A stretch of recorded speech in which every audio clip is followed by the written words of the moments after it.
तिथे लोकसभा जागा वाटपासंदर्भात अद्याप निर्णय झालेला नसताना ठाकरे गटाकडून जागांवर केलेल्या जाणाऱ्या दाव्यांवरून पुन्हा एकदा काँग्रेस नेते नाराज होत असल्याचं चिन्ह आहे।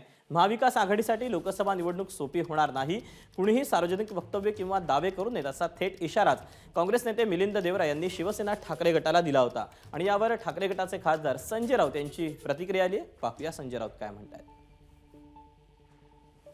दक्षिण मुंबईतील सर्व कार्यकर्त्यांना सांगू इच्छितो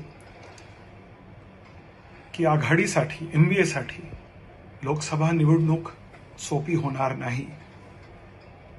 कोणीही सार्वजनिक विधाने आणि दावे करू नयेत आणि जर एखादा पक्ष औपचारिक चर्चा पूर्ण होईपर्यंत थांबायला तयार नसेल तर काँग्रेस ही जागावर दावा करू शकते आणि उमेदवारांची घोषणा करू शकते।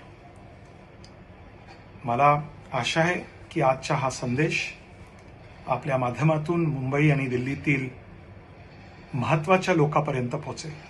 अजिबात नाही, कसल्या ठिणग्या पडतात, अशा ठिणग्या वगैरे पडतात का?